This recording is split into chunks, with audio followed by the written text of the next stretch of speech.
I want to welcome everyone to this is going to be an interesting word, annual State of the City and County as part of our Chamber Speaker Series presented by Veritas Media. So, welcome.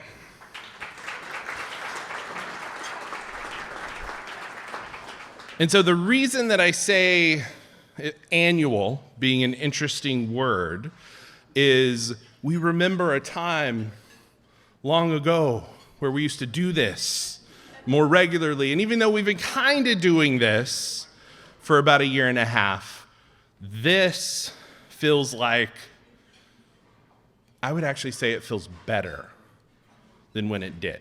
And here's why. So for those of you that are highly engaged with our organization, you are aware of the Speaker Series brand. So this is the third Chamber Speaker Series within, let's say, 2.5 months. We started with the future of energy. A few weeks ago, we had our State of the State annual legislative update, and of course this morning is our State of the City and County. Each of these three have been done before. In fact, this one and the legislative update tend to be done every year. This room, this morning, is the biggest attendance for a speaker series. Like, I've been here 10 years, and this is the biggest one. So this is the biggest State of the City and County that I would say we have had since the current system that we're using, and possibly ever. So congratulations to you for showing up this morning.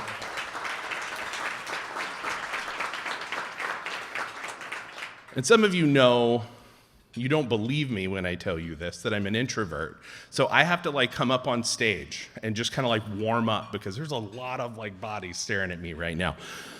And there's a hum. And I can only call it a hum. I don't know what other word to use. When you're up here, before most of you even see that I'm up here, and it's what I would call genuine connection. And it's one of the things that I love about this community, is the opportunity to connect with people you know, you like, and you trust. If I'm quoting Mary Kay, one of our ambassadors. And so, again, I want to thank you for your willingness to show up, and your willingness to show up together. Because at the end of the day, as whether we're a chamber, whether we're talking community, that's what we're here to do. And so I want to thank all of you for being here. And these events would not be possible without generous support from our sponsors. So we're going to go through the sponsors, and we're going to call a couple of them up before our program. So I would like to thank our State of City and County event sponsor, Alta Gas. We greatly appreciate your support in making the State of the City and County Speaker Series event possible. Another huge thank you to our event partner and host, Hotel Bellwether, for your support of the State of the City County. We're grateful to host this event here. It's okay if you're looking over here while listening to everything this morning. And again, how do a round of applause for the team here?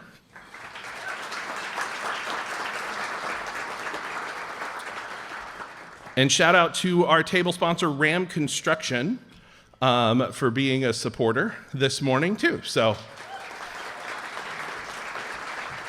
I love when the CEO's like, what? No, Mike, we just love you that much. And of course, the series, this whole annual production would not be possible without the team of Veritas Media. I want to thank Josh and the team. How about, round of applause for Josh and the team. And he's hiding from me. I don't see him. But at this time, I would like to introduce presenting sponsor Josh Burdick, founder and CEO of Veritas Media, up to the podium. Oh, there he is.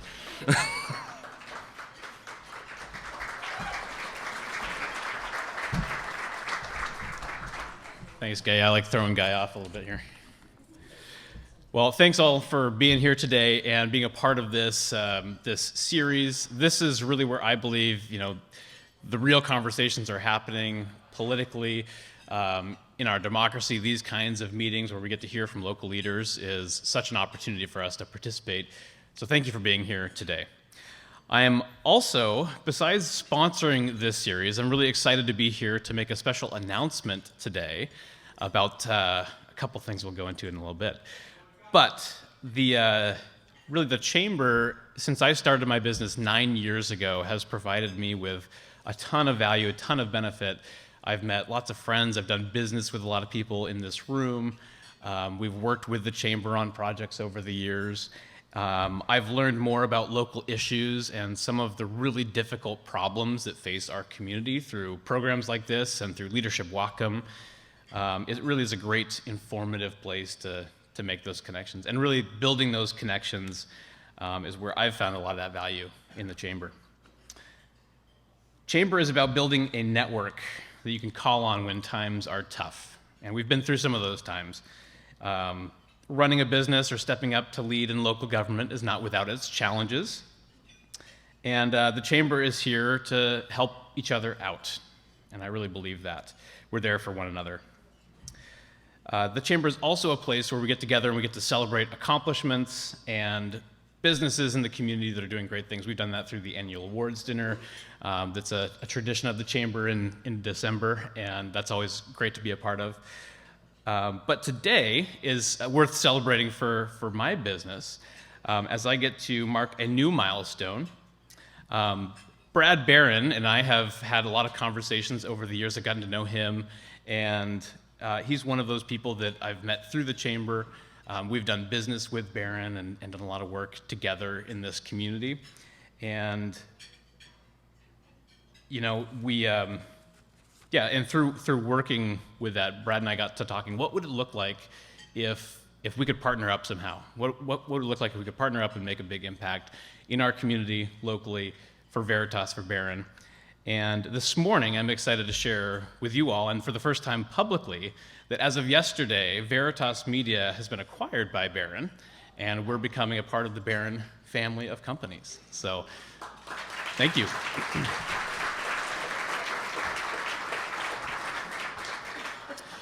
So Veritas is not going anywhere. I'm not going anywhere. We're still going to be an active part of the community, and really excited to continue working with you all on video production, on event AV like this.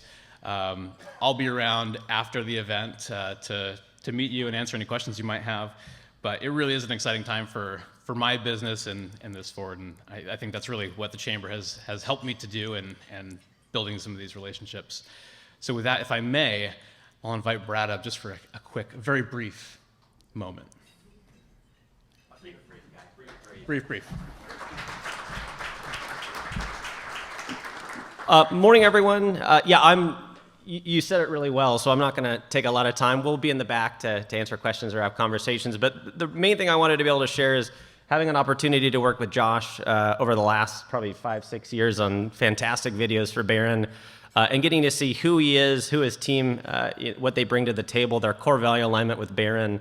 And as Barron was looking to the future, we wanted to make sure that the impact that we felt being able to engage and build relationships with our coworkers, with our customers, engage the community, whether that's our Barron Cares philanthropy, all those things that the magic and power that video does can be continued to be extended out to this amazing community that we're a part of. And so the conversations we had it felt super aligned, and we're really excited to get after it. So for all of you here, thank you for being a supporter of Josh and the Veritas team through the years.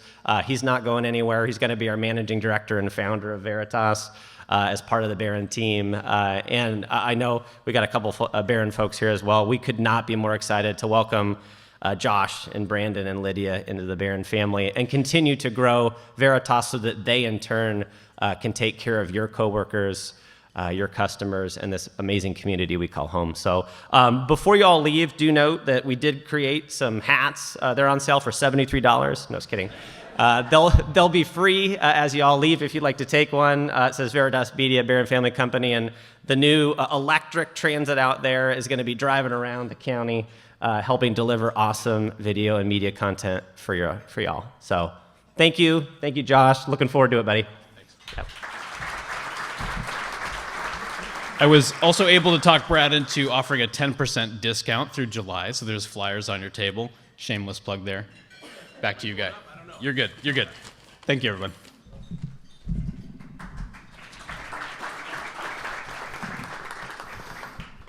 When he came up, and I was not aware of that, so awesome surprise. I love that. I love awesome surprises. I'm just going to throw that one out there. Not the bad kind of surprises. I was like, oh, we're going to do like an April Fool's Day thing like a month and a half late, and there's a video of like a giant pill. What was that called, Josh? Veritas. That's right. So Brad has Veritas now. So, with the bad joke, moving on. I would like to welcome Andrea Doyle from Alta Gas to the podium to say a few words as our event sponsor today.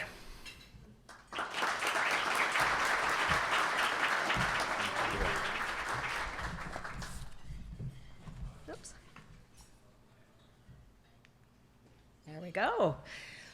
We're delighted to be able to sponsor today's State of the City and County event and be part of these important community conversations about current priorities and future initiatives here in Bellingham and Whatcom County. I'd like to thank Executive Sidhu and Mayor Lund and the Chamber for allowing me to share the stage briefly as your warm-up act, and for the chance to share a little bit about what we think is some pretty exciting news for the future of Whatcom County's energy landscape. Don't worry, no tests, not going to go through all this. For those of you who attended the Chamber's Future of Energy event in March, we gave a sneak peek of our proposed new clean hydrogen project in Ferndale, which has been selected by the U.S. Department of Energy to be part of the Pacific Northwest Hydrogen Hub. This morning, I'd like to introduce our project more fully. My hope is that you leave here today with a bit more awareness and appreciation about the role that clean, green hydrogen can play in the emerging energy ecosystem to help achieve our country's and our state's ambitious carbon emission reductions goals. One of the first things that I learned after returning home to Bellingham last summer to join Alta Gas and become part of this great project team is that it's way more expensive and complicated than I originally appreciated to launch an entirely new industry sector like green hydrogen. That's why the federal government has committed $8 billion through the bipartisan infrastructure law, and why our state legislature, thank you, Rep. Timmons, has committed additional state incentives and important policy changes to catalyze the green hydrogen sector as a key element of our national and state net zero climate strategies. So what exactly is green hydrogen and this new sector? I promise not to get too technical here, but one of the key distinguishing features that makes our project a clean hydrogen project is our commitment to use renewable energy to operate the electrolyzers that will produce hydrogen by separating the H from the O in H2O, also known as water for you fellow liberal arts majors in the room. Another important feature of our Pacific Northwest Hub is that the region has committed to targeting end uses of our clean hydrogen to reduce greenhouse gas emissions from the hardest to decarbonize sectors of our economy, such as industrial processes and heavy-duty transportation.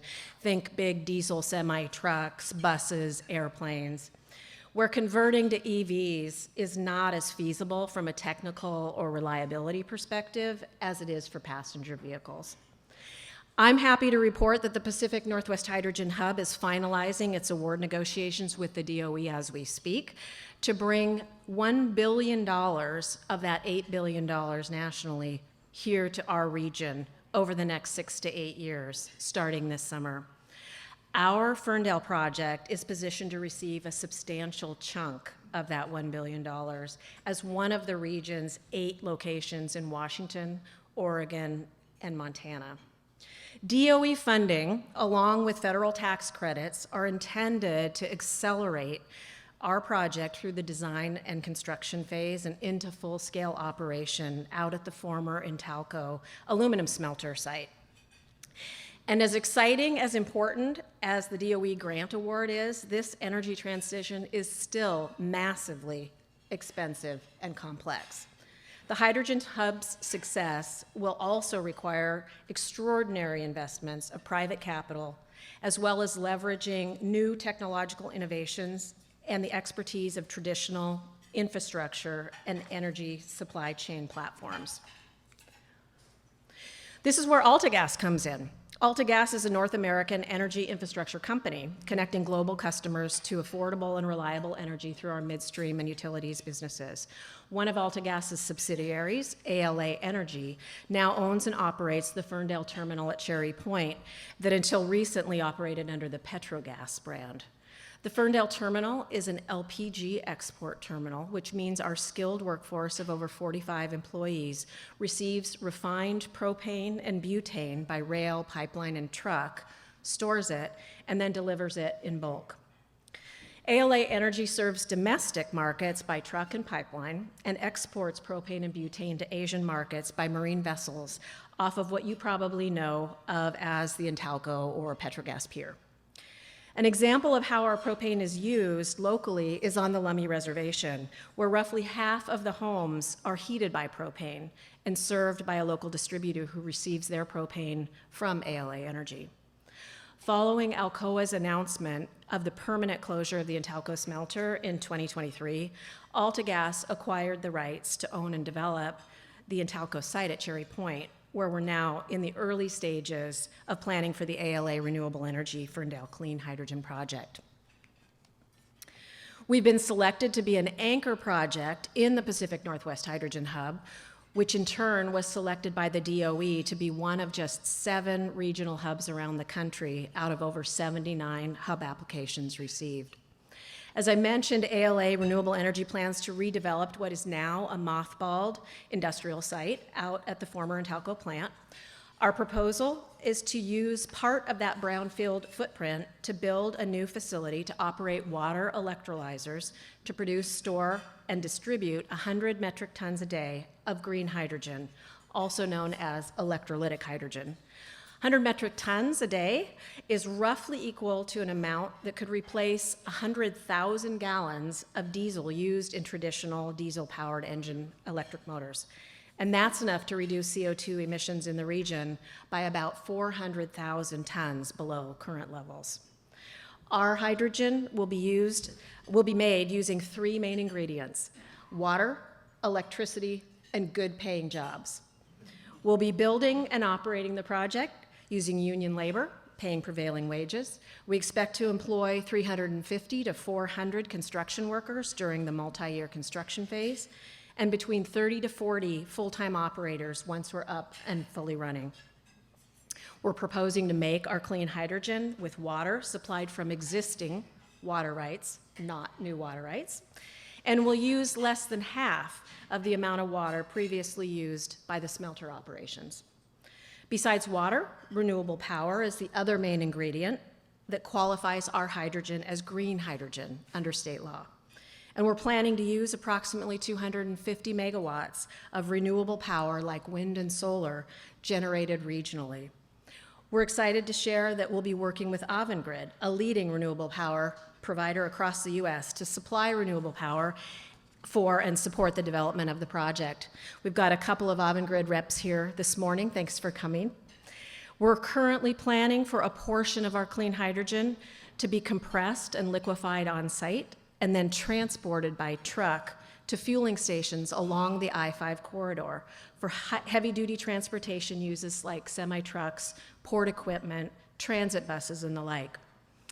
Also here with us this morning is our partner H-Tech, a company founded 10 years ago in North Vancouver, British Columbia, that focuses on making zero-emission travel and transport possible.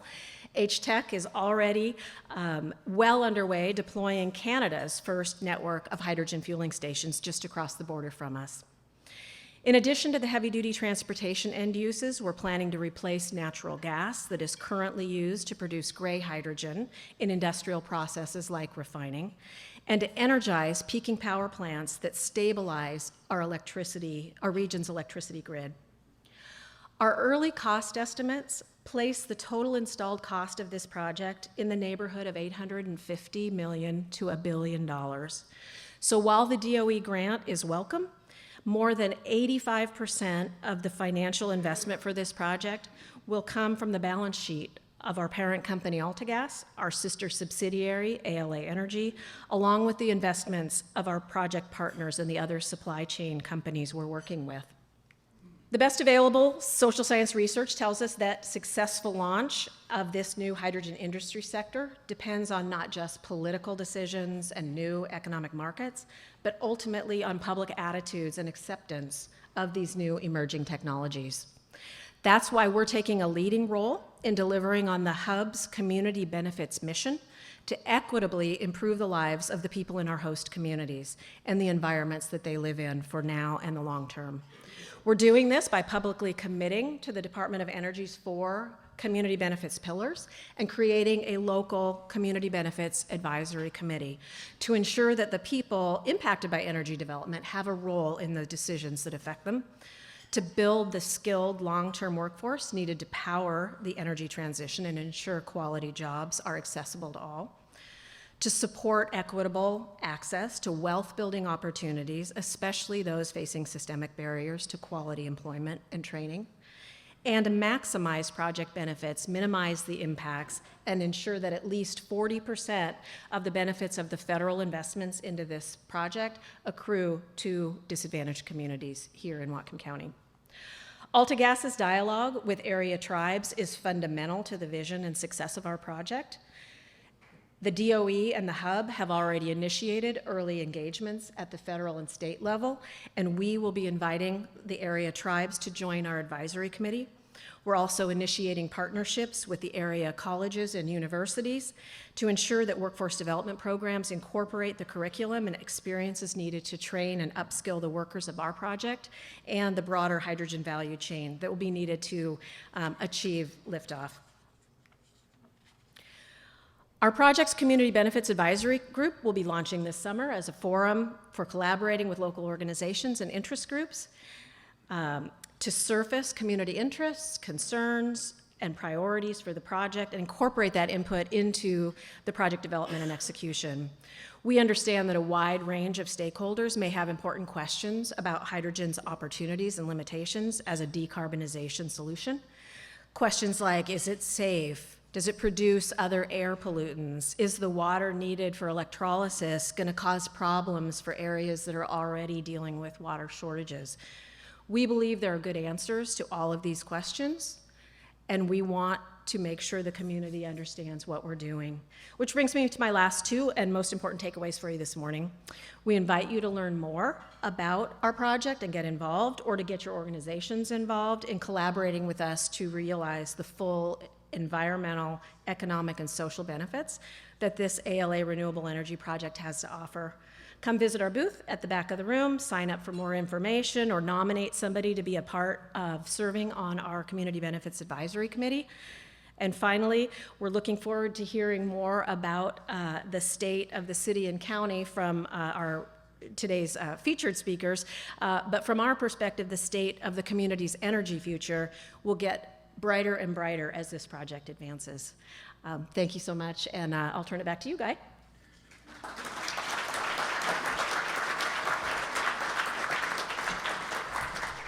All right, how about one final, well, no, it's not going to be the final round of applause. One more round of applause for our sponsors for this morning.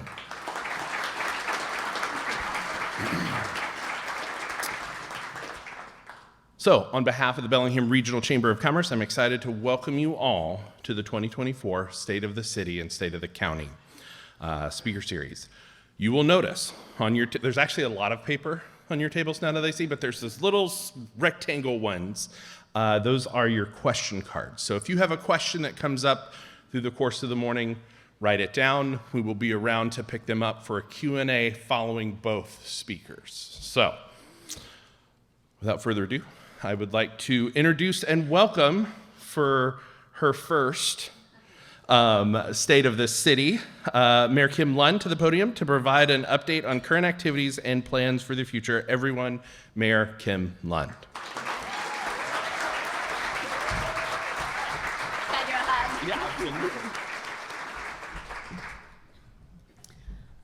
Wonderful to be here this morning. I do have some slides, so I'll work on getting those up. But what a pleasure and an honor to be here. It is, I think, one of those mornings where the sun is shining, the bay is calm and glassy, we're in community with each other, and we are just reminded about what an extraordinary community we get to live in. Lucky us, right? So I want to walk us through this morning some thoughts and where I'm at. I don't think being only 128 days into this term that I'm qualified yet to do a state of the city per se. And indeed, we have been having conversations about what a proper state of the city should look like. And we want to democratize that and create that state of the city experience with the amazing team at BTV. And so stay tuned for what that will look like. We're going to try and innovate there. So I think I have a clicker here.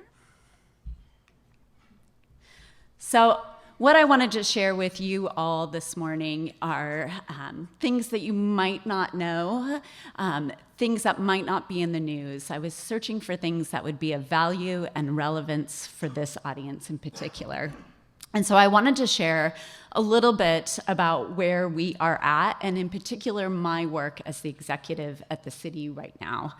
And that is that we are in a process of engaging in work where the vision is that the Bellingham is the best city, and that the standard of performance for all that we do is excellence. And there's certain departments within the city that if you say the standard of performance of excellence, they have a culture, they have the training, and they have the resources to say, I'm in. And for some of the other departments at the city saying the standard of performance is excellence, that feels scary. And so a big part of my work is creating the culture, the tools, and the resources, and working with the city's leaders for that excellence to flow. What I wanted to share with you is a sneak peek of that weekend before I took office on January 1. I sat down and in that quiet space in the calm before the storm, had a chance to think about this leadership framework. And so you see on this giant Post-it here what that framework looks like. And this Post-it has been around the city in different conversations with different departments. And my executive secretary was saying, we need to get this put on a cape for you as you walk around and bring this, because I'm just dragging this giant poster around right now.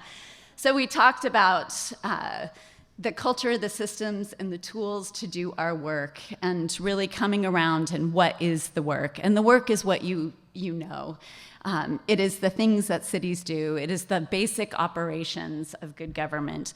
Does the tap, when we turn on the taps, does the drinking water come out clean? Are we able to flush our toilets? Can we navigate? Can we drive? Can we bike? Can we walk safely on our streets? It's a focus on health and safety that is fundamental to the work. In fact, if you look at the city charter, the job description for the executive is pretty short. And it is ensuring community health and safety and that our laws are upheld. It's a pretty short job description. So that is absolutely fundamental to this work. But there's so much richness in other pieces of what the city does. So we have the focus on housing, on planning, on thinking about, are we always doing good in service to people and the planet? Things that are new include a renewed commitment and focus on communications. How are we telling the work that we're doing to all of you? How are we sharing the stories about what is going well? And how are we communicating when there's challenges to delivering great government and service to all of you?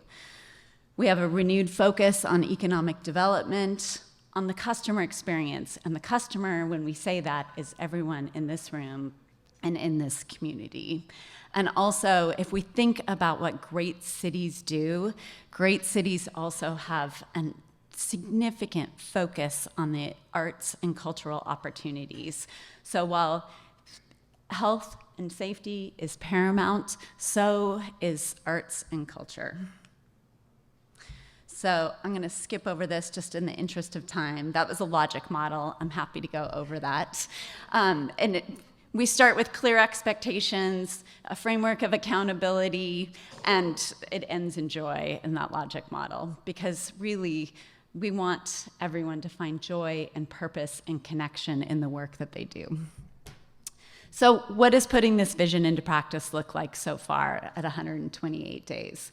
Well, we've committed and initiated the City Leadership Series. So about a month ago, I was up on the main stage at the Mount Baker Theater. We had more than 230 City of Bellingham employees there. And so that is the beginning of us coming together to create that shared culture for excellence to flow. So we are creating the framework, we're creating the shared language for all of us to go about this work. And I think really critically is that working with the department head team. The mayor currently has 14 direct reports, and we are working to reframe our thinking. When we get together as a team, we're not just sharing departmental updates. We are completely changing our language to being the city's first team. We are the first team in service to this community. So we are coming out of our departmental silos and really thinking about how we are doing this work together in a new way. And so we are calling ourselves the first team of the city right now. And to that end, we just had our first departmental retreat in more than 9 years, which I think is extraordinary. If you have led a high-performing team, not going deep and engaging and that kind of commitment to the work I think there is lots of opportunity. It was an extraordinary day, I think, for that team. The conversations that flowed from that time together, and we're picking that up and we're continuing that dialogue on Monday of next week. So I'm really excited about where that team is headed as we engage in this process. Some things that I say, as I say it to all staff when I get the chance, and so I want to share it with you, is that this work is noble and it belongs to all of us. And I deeply believe in the nobleness of this work. It is exciting. It is exciting for me personally to be in this space, engaged in this right now, because it feels different. I have a background working in the for-profit sector. I have years of experience in the nonprofit sector, which is much more mission-driven and community-minded, but nothing is quite like being in service to community and thinking about all of the ways that we have opportunities to create enduring public benefit and lasting, enduring good for not just the people that are here in this community today, but for generations to come. What an extraordinary opportunity we have. We talk about being unbounded in our thinking and yet strategic and effective in our actions as well. And so all of this work with the leadership team right now that I'm engaged in is critically important work. This is the work that creates the foundation for the important things that we're engaged in to really move forward in service to this community. And it often goes unseen. This is not what I get calls about from Cascadia. It is not typically what I was asked on the campaign trail as a candidate in the forums. I'm often, the executives, both Satpal and I, are often asked the same policy questions as the candidates that are running for the legislative branch. And if you are in charge of a candidate forum, maybe you can just kind of niggle, are we asking the right questions for people that are seeking to be in service in the executive's role? Because really, this is the work of the executive. So I'm 128 days in, and one of the pieces, in fact, anyone that owns a business, runs a team, is in a management role. A key part of that is removing roadblocks to move work forward. And so I wanted to share with you that just on Monday, I see Council Member Lilliquist in the audience right now. I don't know if there's other council members here present, but we are evolving as a city to a 2-deputy model. So this is news that is hot off the presses.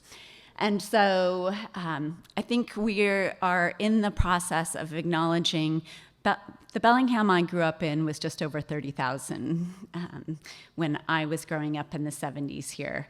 We are no longer a community of 30,000. We will cross 100,000 very shortly. And so we have to step into not being the Bellingham that we have been, but the Bellingham of where we are going. And so it is time to add some strategic capacity in the mayor's office. And so we are advancing a 2-deputy model, and so is Executive Sidhu. He can talk about what that looks like there. This will not be the formal title, the Good Government Deputy, but just for just for purposes of trying to convey with simplicity the intentions behind this direction. So the 2 deputies will have close collaboration and a flexible portfolio of the work that they're engaged in. But essentially, the Good Government Deputy will have a largely external focus.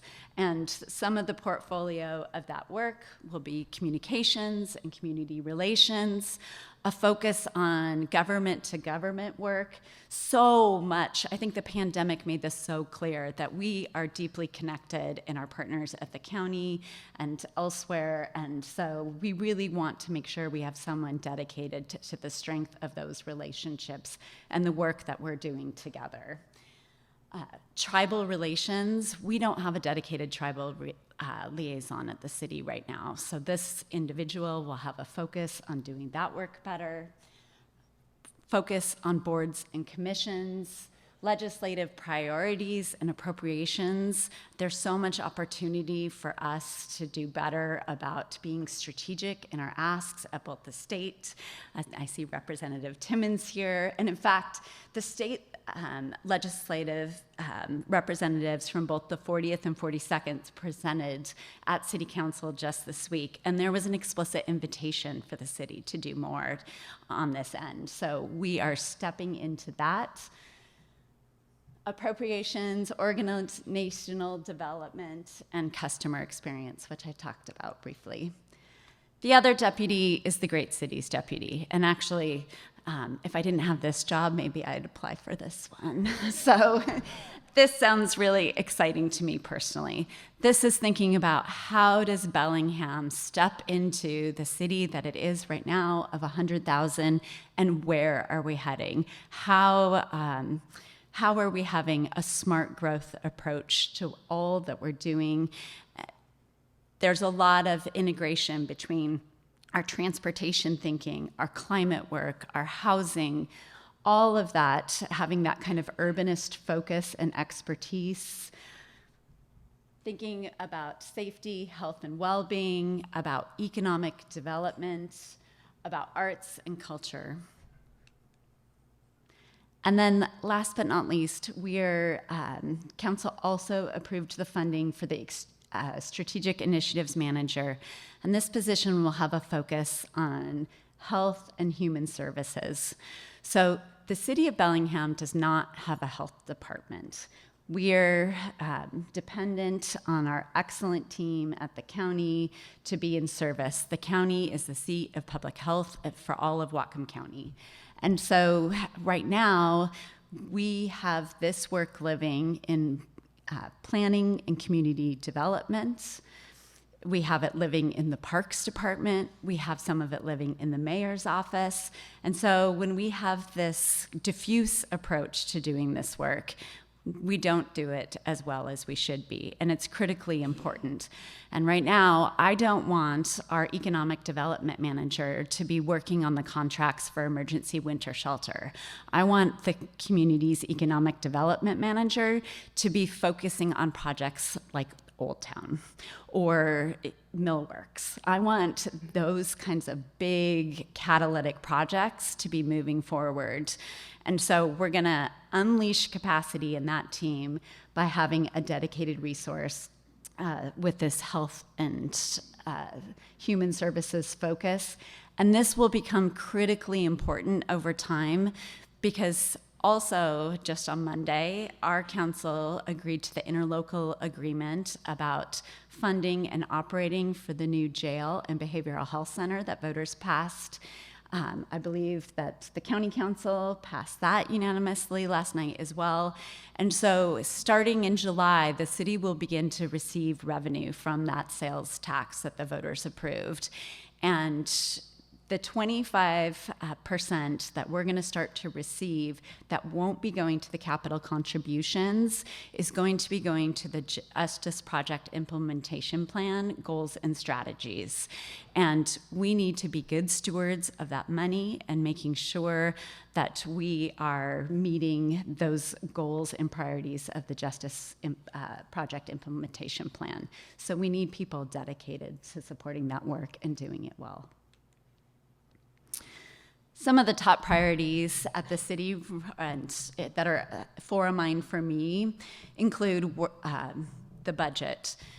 Council's not approved this, but it looks like, based on initial conversations, that we are going to be reverting from a biennium, a 2-year budget, back to an annual budgeting process.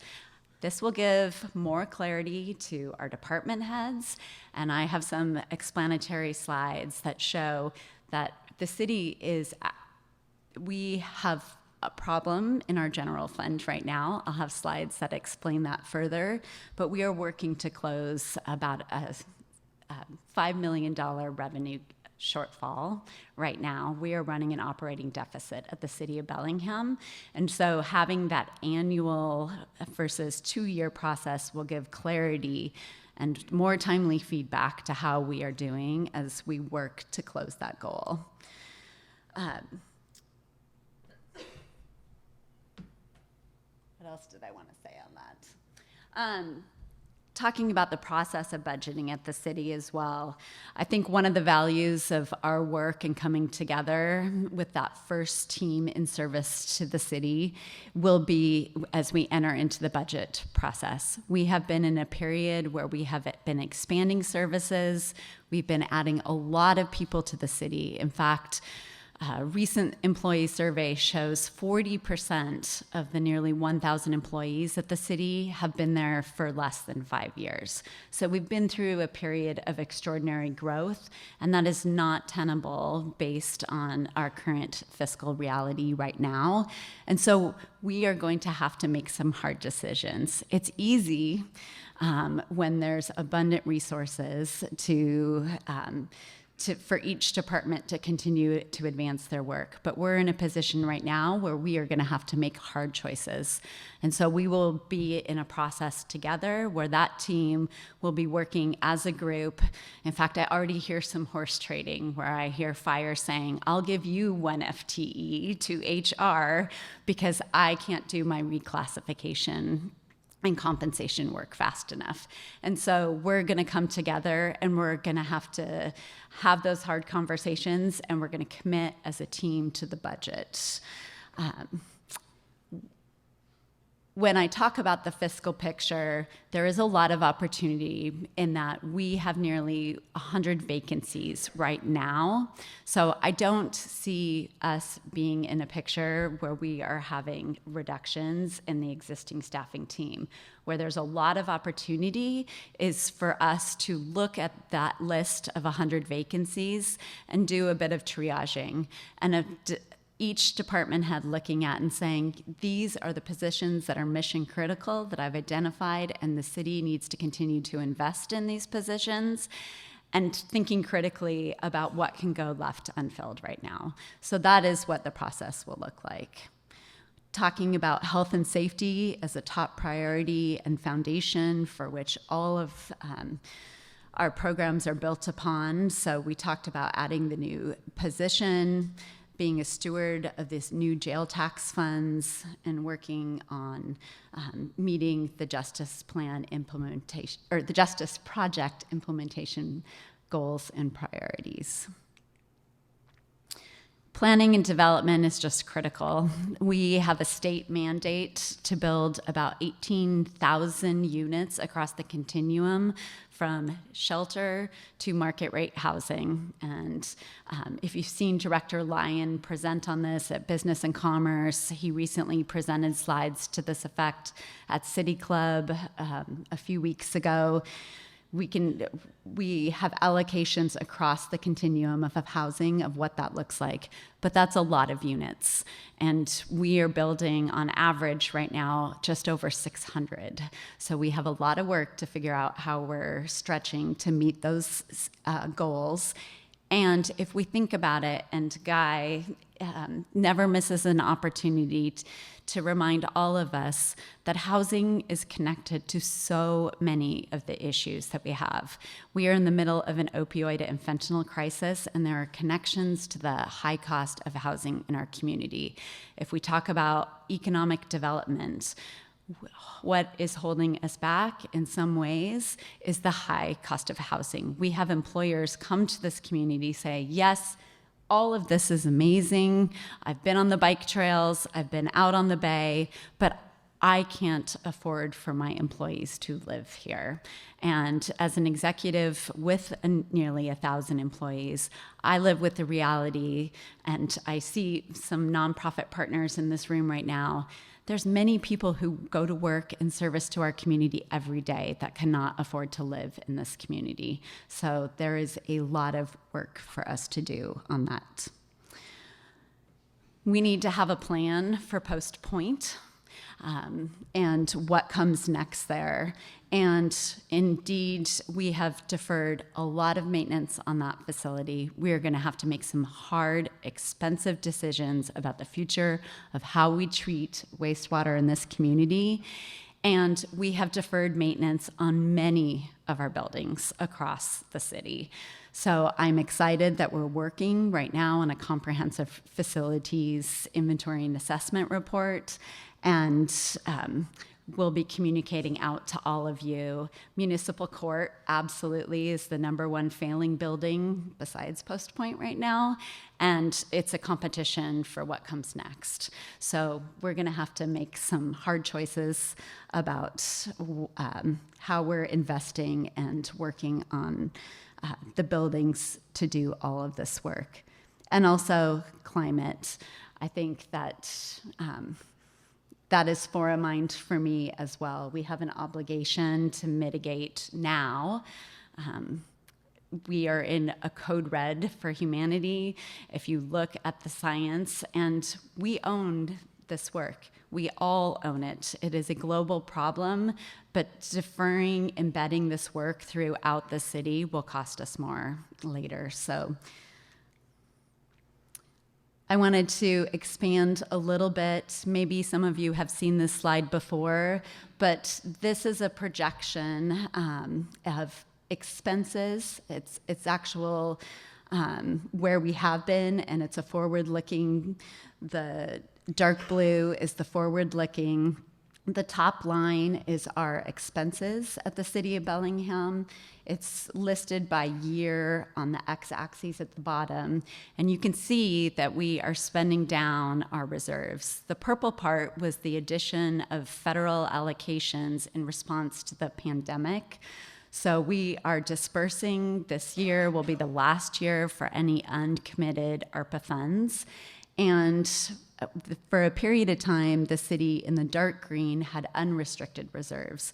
We are also in a process of spending those down. And so the lighter green is the city's essential reserves. And we need to close where the red line is on top of the blue line in this budgeting process. So you can go back to 2019, 2018. It's hard to see the light blue on this big screen here, but you can see that the expenses were in line with the revenues, but that is not the case currently. So we are working to close where that red line meets the blue line right now.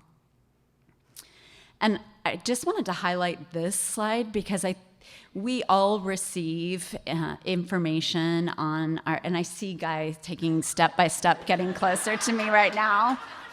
I just wanted to say we all see increased assessed values on our property tax statement, but if we adjust those revenues for inflation, you can see that the spending power of that money has actually decreased over time. So I just wanted to highlight that. And we are working on updating our financial policies at the city, and I just wanted to share the quadrant where we go from dark green to light green, and we have been in the deep green. We did not see an economic downturn the way we thought in response to the pandemic, and the federal government stepped up in a big way. And that put us in the upper right quadrant of steeply rising revenues, where we did an expansion of programs and services at the city. We find ourselves in the top left quadrant right now. And so that is a big part of what is on my mind right now. So no pressure, biggest state of the city ever in 10 years. I hope it went okay. So thank you all for your time and your attention.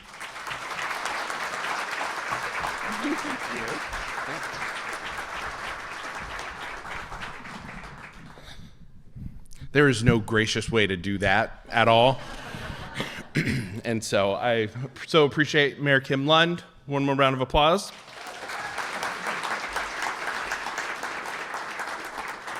We will do our best to get to as many questions as possible. So if you have questions, write them down, hold them up. Sarah and I will walk around. And sir, I think this is your first in-person State of the County too. So that's kind of interesting that, again, echoing the comments from earlier, but no further ado, County Executive Satpal Sidhu. Thank you, sir. Thank you. This is my day 1528 on the job, so thanks for coming. Let me start with my acknowledgement that I made a mistake. I apologized. And in my retirement, I took up this job not to find a cushy job or something, but to really dedicate my last inning to the community service. And I take that very seriously. I just want to report that the state of the county is strong. We have good financial health. We have very skilled, dedicated workforce and sound policies for shaping the future of our county. I believe in constructive partnerships. When I came onto this job, I wanted to do more changes to my office. I just hired one manager, strategic initiative manager, and then of course COVID happened. So my job, you can reduce 1,000 days out of my 1528 days. So, but I think that one of the achievement I feel very proud of is if you look back at the history. I have lived here 37 years, so look at the history of Whatcom County and city, and all the rural cities, or we call them small cities, they're not small anymore, has been not cohesive. I'll put it this way there. But I think maybe I'd say that is the one good thing COVID did to us, that we were able to come together. And that togetherness has stayed with us all through, not only during COVID, but afterwards, even now. My aim has been more like a visioning of this community over the next 25, 30 years. I believe when I came in with all this management experience in private sector, I believed that we have a very good management team. I needed to put my time and my lessons to how we visualize our county 25 years from now. And now I'll share some of those things with you. Like Justice Project, we know we've been working at it for 20 years.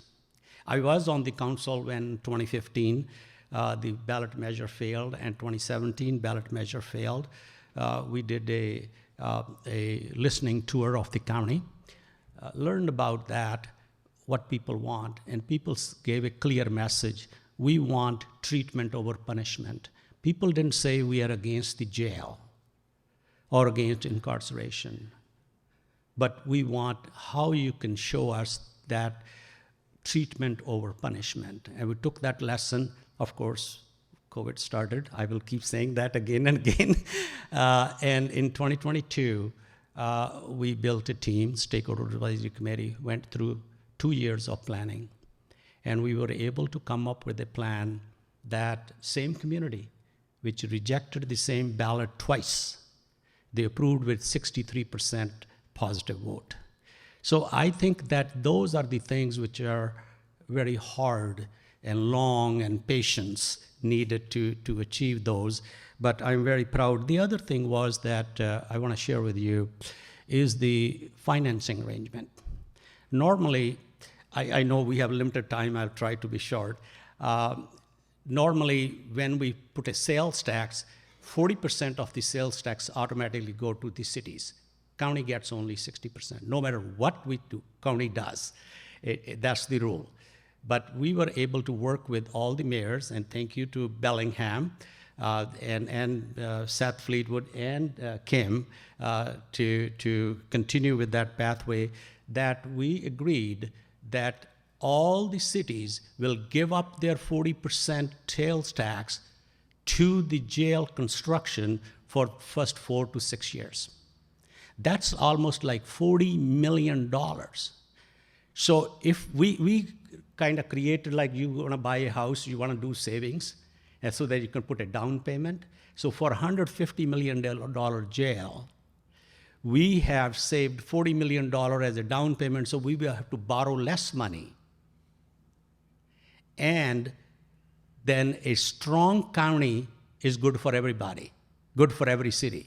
And I think that's the message we were able to share with all the cities, their councils, and they saw that vision, and it has happened. No, last night, county council approved it. Monday, city council approved it, and I have been to every city council meetings personally and with my deputy to showcase what is this jail use agreement. That's the first step after the ballot that we have to get. Before that, it was a promise. Now it is an agreement. So we have finalized that, and treatment over punishment. We, over the life of the levy, which is going to be about 30 years, half of the money will go to treatment, behavioral health, mental health, re-entry, rehabilitation, skills training for incarcerated people. 50% of that money. That was only possible because we reduced our payment, mortgage payment, by putting money up front.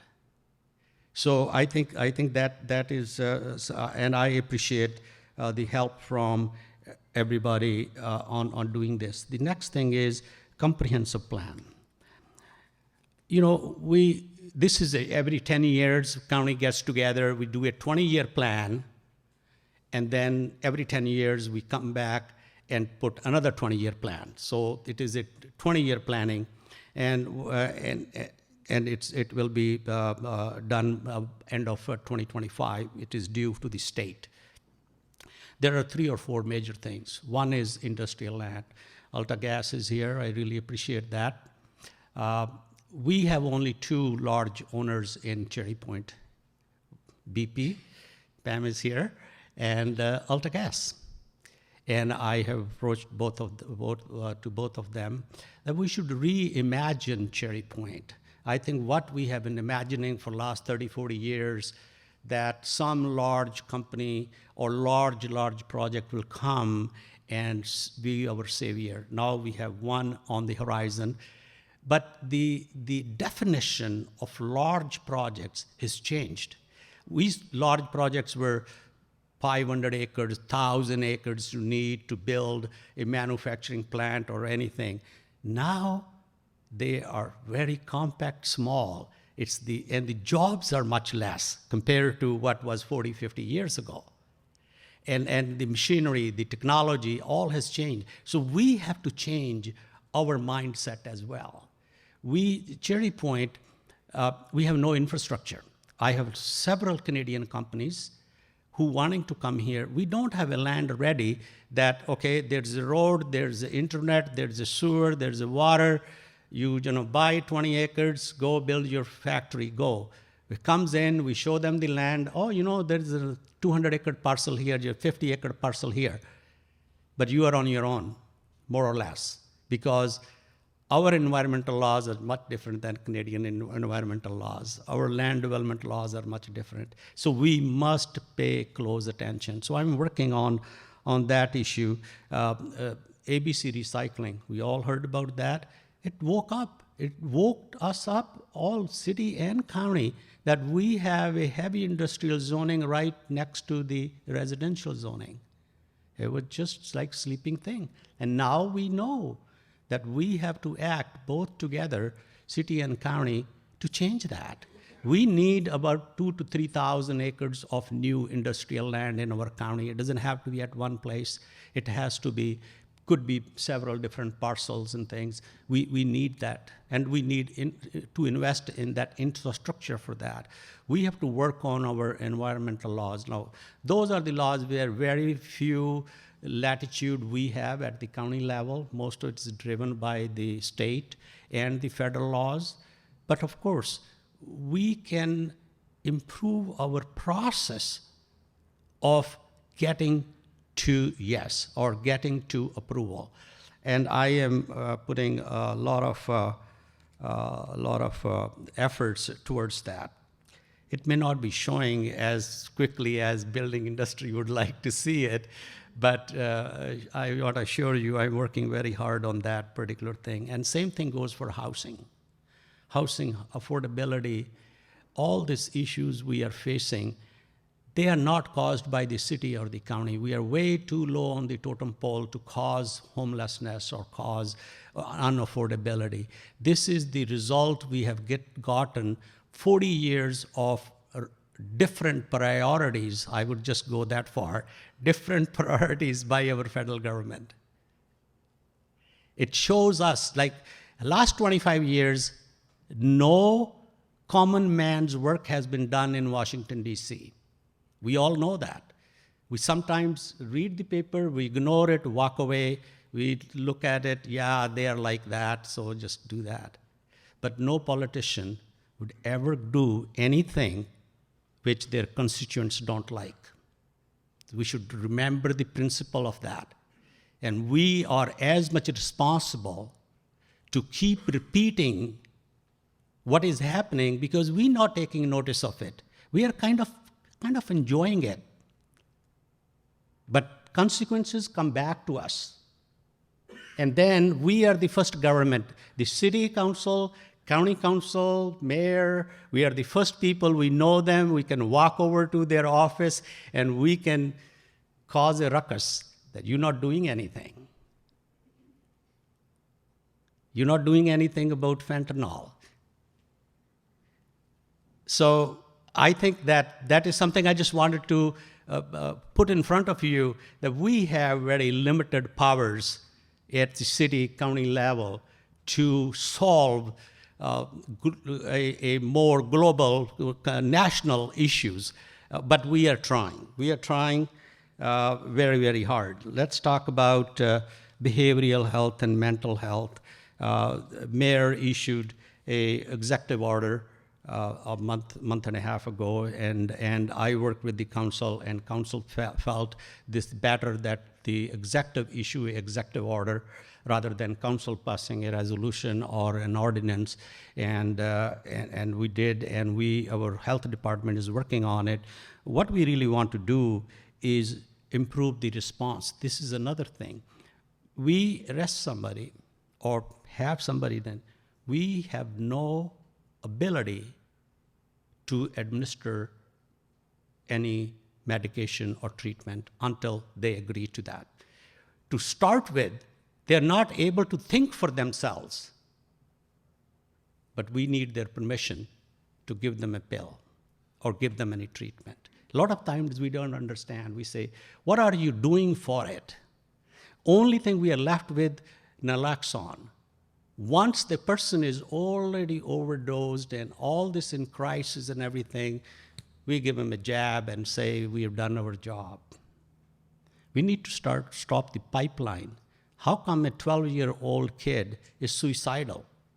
I never thought when I was 12-year-old that I have nothing to do and my life is not exciting, or I have hundreds of things to do. Somehow, we have to invest in those things too. But we as county, we and city together, we are working to create best response possible we can. Sorry, I saw my time. I will stop here. I rather give some time for Q&As. But you are welcome to call me, talk to me, come and talk to me anytime. We can talk about a lot of different stuffs or programs of the county. But my vision is I want to talk about adjudication because that's an existential issue for our county for next 50, 70 years. The Treaty of 1885, we are talking of that scale, that now we have to tinker with that because time has come for that. So it's that kind of thing. I spent last 4 years, even during COVID, to work on adjudication silently with all the partners. It's a long haul and very task which needs a lot of patience, but I'm hoping that some good will come out of that. Thank you very much.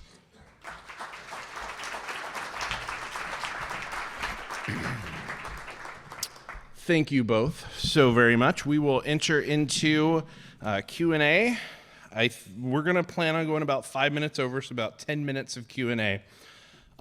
So first question, and it's funny when elected leaders say, and I'm paraphrasing, Mayor, housing, housing, housing, when they look at me, right? So I think they're hearing me.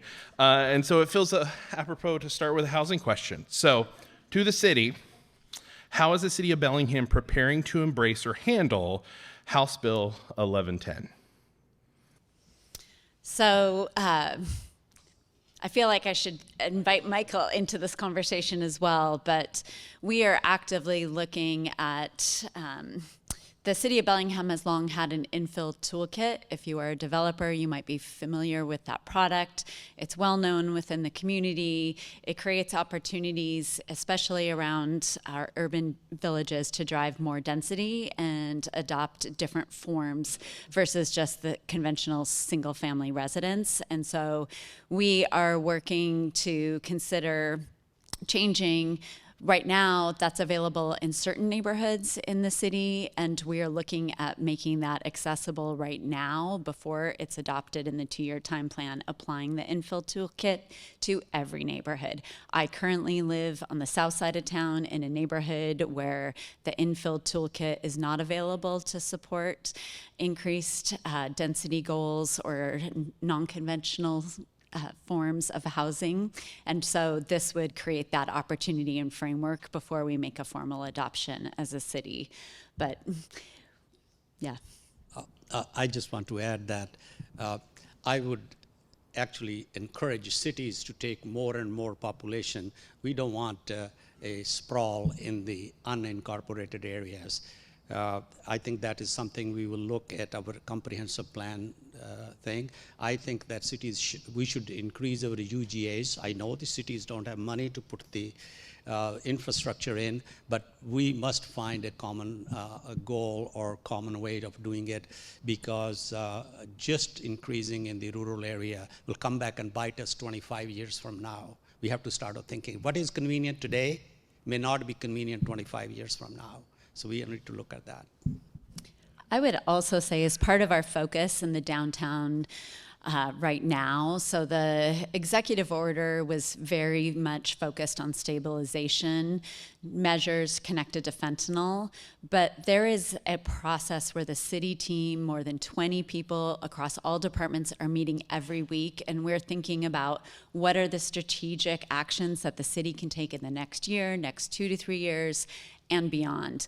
How are we creating growth and density downtown? How are we creating a downtown where we have thousands of people living, going to work, creating that vibrancy? And I am not the first mayor that has had this goal. If you've been coming to this for a long time, I am certain Mayor Fleetwood, Mayor Linville has had echoes of this before. So the city team, the legal team, the planning team is looking at our policies, our code, what has held us back in the past. And so I would say that is also part of a process right now that we're undertaking about how we are growing. So keeping with that same topic of downtown, and just recently, LTAC, government acronym if you're not familiar with, approved a placemaking component for downtown. And most of the funding from our lodging tax comes from our properties kind of on the north end of Bellingham. And those properties and that area of the community is suffering, and you and I have had these conversations a little bit differently than how downtown is suffering. So how do you mitigate the pain and suffering in one community, which is kind of funding another aspect of the community? Can you clarify that question? So mitigating the experience downtown? Yes, so funding of a placemaking emphasis in downtown, while some of the, primarily the funders of the LTAC dollars are the north side of the town. Understood. Well, I do get the question, why do we have an emphasis on downtown right now? And I think it's important. And I think the answer and the fundamental belief for this work is that downtown is everyone's neighborhood, and downtowns define their communities. And we did not, what the experience has been in our downtown core the last 2 or 3 years, to define Bellingham. If you think about the cities that you have been to in another country, in another state, it is that downtown urban central district experience that defines the way you think about that community. And we don't want what has been to define us. And so that is why we're starting. We've adopted a tagline for this work about how we're moving downtown forward. And that tagline is, it starts in the heart. Because this is just the start of a series of work that it's starting with the focus on downtown, but it will roll forward and have ripple effects to every neighborhood in Bellingham. But we're starting here. Wonderful, thank you. Next question could actually be to either of you, maybe both of you want to respond to this. With the continued increase in the use at our food, I would say food banks, how do we support our local food systems? Let me start that. I just described to you the public's work has not been done for the last 25 years. This is again an issue which is faced by the city and the county. But the measure of poverty or increase in people's needs for housing, for food, like something basic as food in the United States of America, is a shame for us, all of us. Just basic food is being put on a city or a county to solve it's your problem, you solve it. So that's not an excuse for us not to do. During ARPA money, we invested together with the city. That's something I just want to say we have been very lucky. I have been very lucky that working with the city last 5 years has been just wonderful. We were strategic that when ARPA money we got 44 million, they got 20 million. We were very strategic. You do this, I'll do this. I'll do this, you do this. So we did together invested a lot of money in food banks, doing some capital improvements, Eastern County as well, but it's not enough. And we don't have enough We cannot raise your taxes. It's already here. But that's the only way our government is set up to have any revenue is tax the public. There's no other way. Sorry. I would just say it is a hard place. We were able to supplement the need at the food bank with some of the emergency COVID relief at the federal level, and that is diminishing. So we just reworked our community block grants to try and squeeze out every possible dollar to direct to the food bank right now to meet their need. But it is a need that is beyond what we can do at the municipal level right now. So I invite our state partners to join us in this work.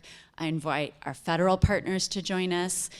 We had an opportunity to renew the child tax credit at the federal level. That tax credit raised tens of millions of families out of poverty and tens of millions of children. And we had one senator that made the decision not to continue and advance in that social structure. And that has been severely impactful. There are simple policy changes that we could make that would make a real difference in our community right now. Okay, thank you. I'm looking at the time, and I think we can squeeze one more question. So if we did not get to your question, and there's a few of them, my apologies. So final question. This is to both of you. How do you plan to make Bellingham, Whatcom County a more welcoming place for non-English speakers and or immigrants? Say that second word again. Immigrants, non-English speakers or immigrants. Well, I'm the one. So, and it's been very welcoming. I'm the first person of color elected to the council, as well as become the county executive of Whatcom County. So it is a welcoming place.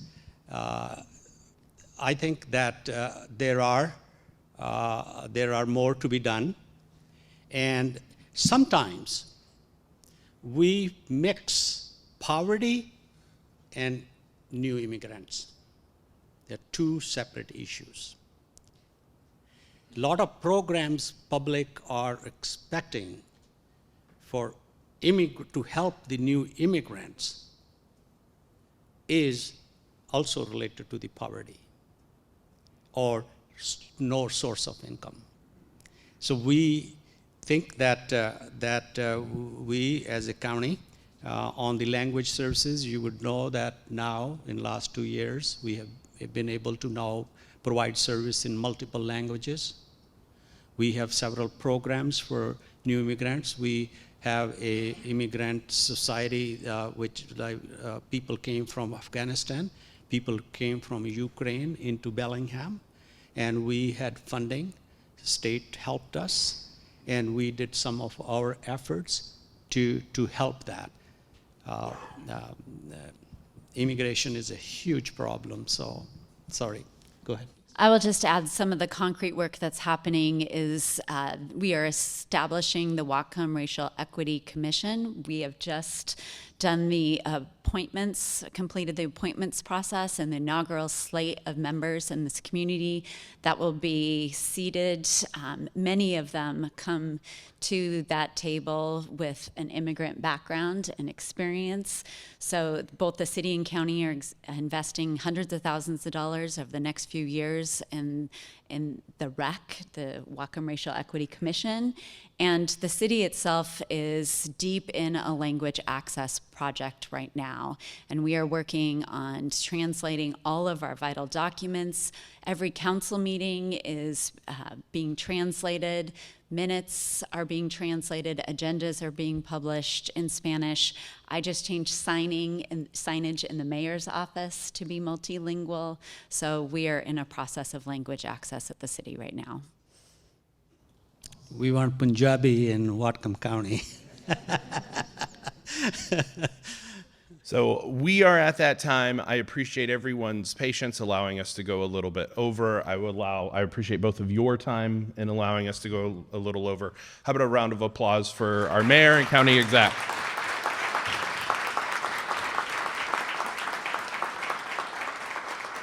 So wrapping up as quickly as I possibly can, because I know all of you and you're going to want to network as you walk out, and we want you to do that. But first, we want to say thank you to our sponsors, AltaGas, Veritas Media, Hotel Bellwether, Ram Construction. Round of applause.